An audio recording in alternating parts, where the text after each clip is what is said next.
Hi, fifth graders. I am joining you today to read chapter 7 of Pillage by Obert Sky. Excerpt from section 3 of The Green Got Not as recorded by Daniel Phillips. The peddler took the stone and in a fit of rage cursed it and the man who had given it to him. He threw the stone into a cave and left the isle, having no real idea of the impact of his actions.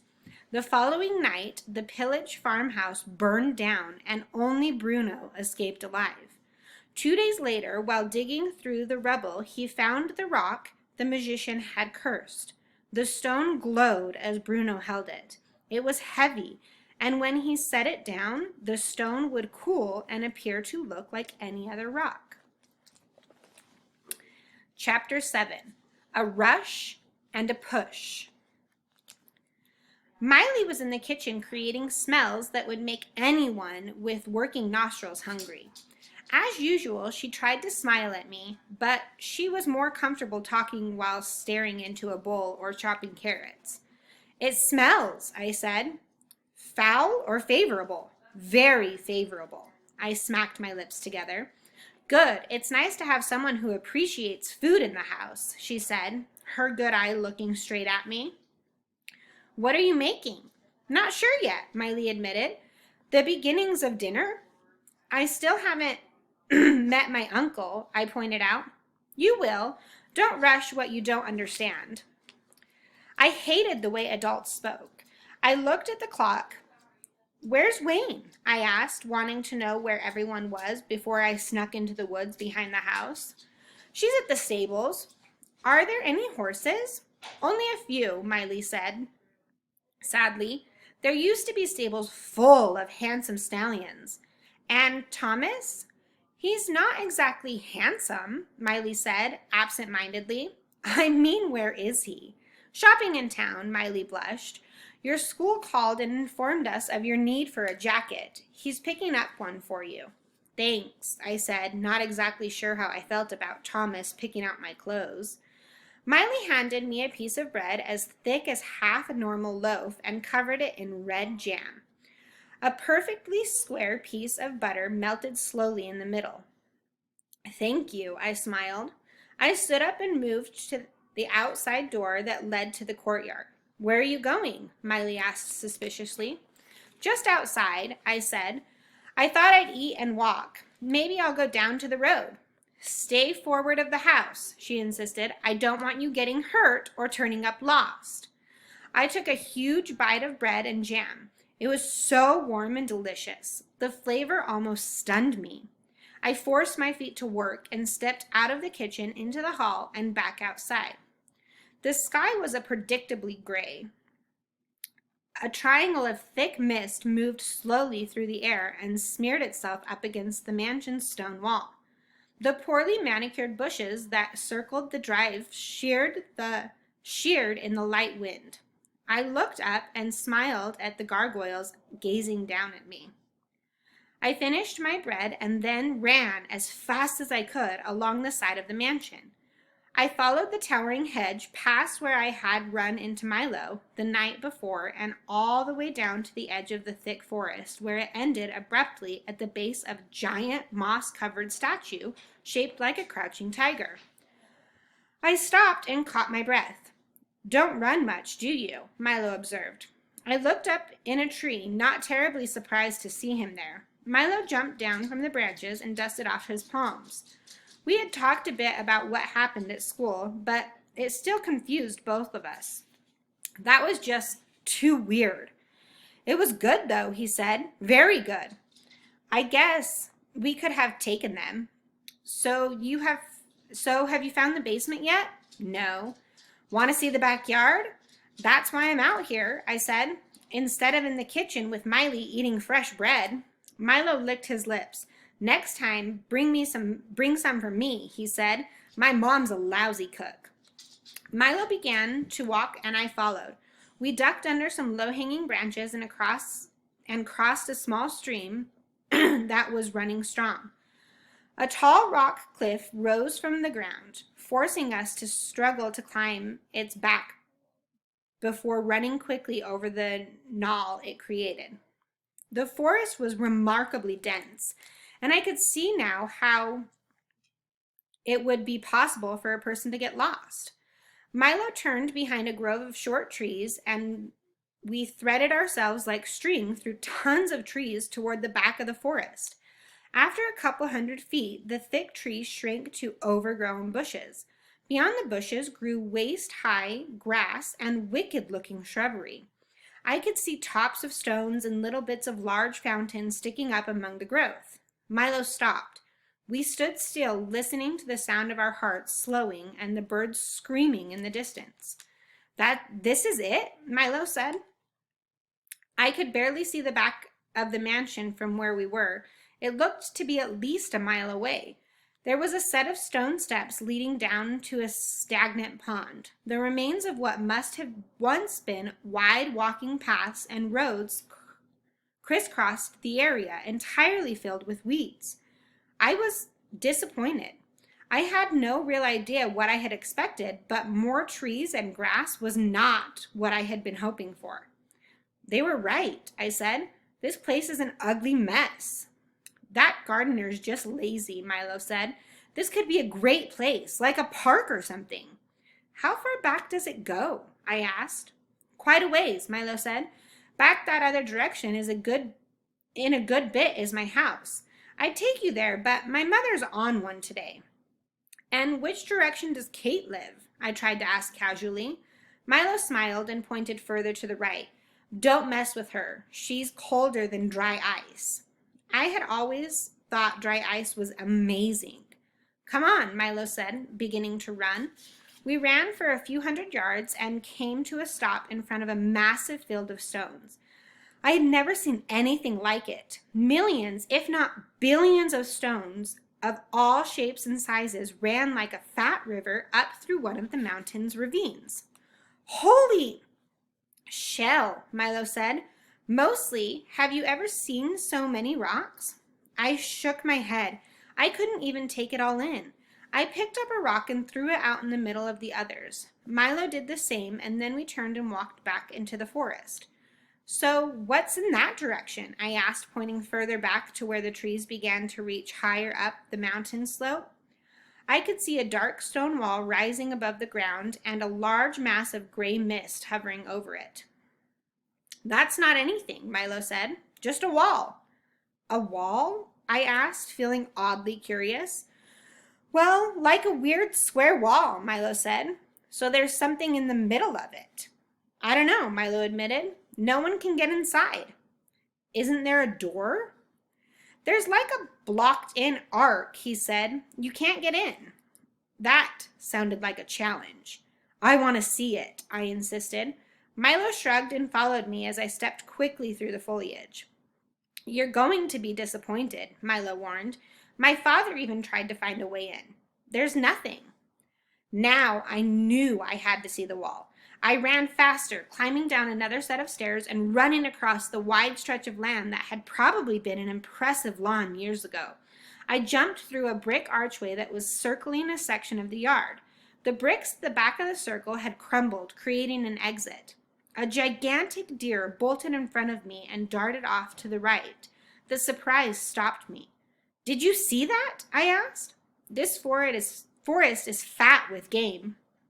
You talk funny, I said, not sure if Milo was trying to sound proper or like some sort of hip forest thug. There are lots of things to shoot, he clarified. I didn't care at the moment. I ran some more, scaring 3 birds from the bushes and into the air. I could see the stone wall now. It was much larger than it had looked from a distance. As I drew closer, I figured it was at least 3 stories high. The solid black stone wall was covered with pits and mold. I looked up at the wall with awe. Milo finally caught up. See, he panted spastically. I told you, a wall.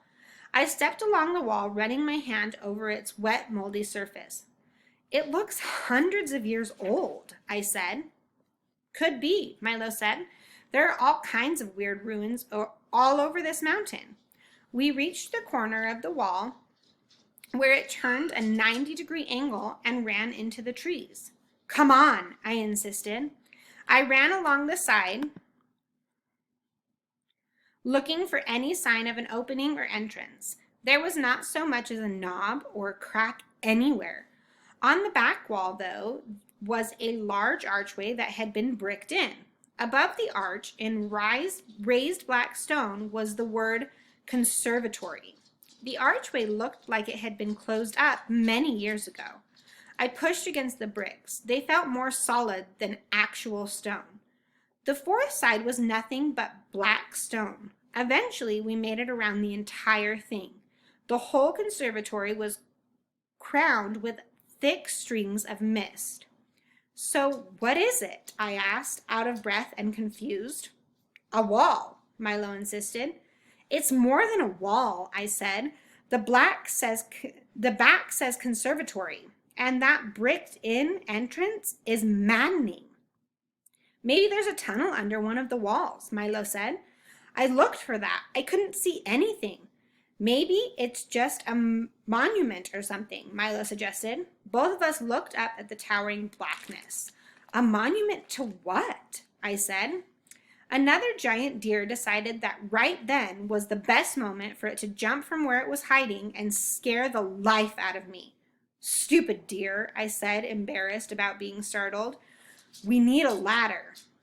"I think they're easier to shoot with a rifle." "I'm not talking about the deer," I said, hitting Milo on the back of his shoulder. "We need a ladder to look over the wall." "Or a catapult," Milo said seriously. "I think a ladder would work better." I guess, but I'd never seen a ladder that tall." "What about a tree?" I realized with excitement. I began to closely look at the surrounding trees. None of them had any low branches. In fact, they were oddly branch-free with green needles only at the top. I ran around the corner and saw the same deformity on all the trees. "There's something in there," I whispered. I walked around the whole conservatory again, checking the walls more carefully. There was nothing but black stone and a bricked-in archway. I considered hiking the mountain behind the forest, but I could tell it sloped too gradually for me to be able to get above the conservatory and peer in. "I've got to get in," I said. "There has to be." My thoughts were interrupted by a heavy, gloved hand grabbing my right shoulder. I jumped much higher than when the deer had startled me. I tried to turn, but the hand held me tightly. Milo took off running. "What are you doing here?" The mouth attached to the face that was attached to the body that was attached to the hand that held me asked. "I was just walking around," I said. The hand opened and I spun around. The man was older than most dads I had seen, but younger than any grandfathers. He was wearing a knit cap and pants that buttoned just below the knee. His eyes, hooded and dark, and like most of the people I had met in the mansion, it looked as if he hadn't practiced his smile in some time. I recognized him from that morning when I had seen him talking to Thomas below my window. The dirt on his gloves and knees made me think he was most likely Scott, the gardener. "Just walking around?" he questioned suspiciously. "Didn't Miley and her bunch tell you to stay away from the gardens?" I wanted to point out that I'd only met 3 people so far, and that technically a bunch was more like 6 or 7. "Didn't she?" I nodded guiltily. "I couldn't tell where the front of the yard ended and the back began," I tried, hoping he would just think I was lost. "See the back of the manor?" he said, spinning me around. It's far away, but I could definitely see that I was behind the house. The copper-roofed dome on top of the mansion stood out like a sore thumb. "Is that the house?" I said innocently, holding my hand above my eyes to see. "Wow, I didn't know I had wandered so far. Well, I guess I'll be on my way." "No, you won't. Come with me," he barked. For about 2 seconds, I thought about making a run for it, but his gloved hand pulling on my right ear was powerful persuasion. He dragged me back through the overgrown garden in between my yelping. I tried to explain to him that I could walk by myself. He wasn't buying it. He pinched my ear even harder and picked up his pace.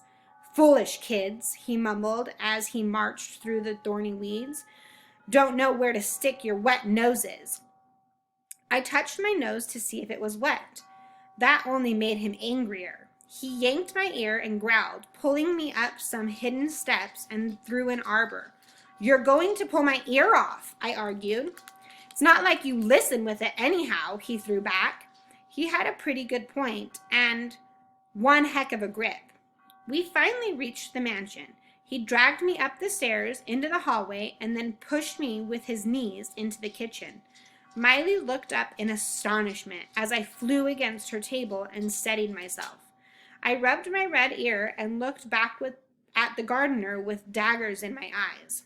"What in the name of Peter is going on?" Miley asked, stepping around the table to see if I was okay. "Scott, you don't go pushing children around." "Yeah," I said.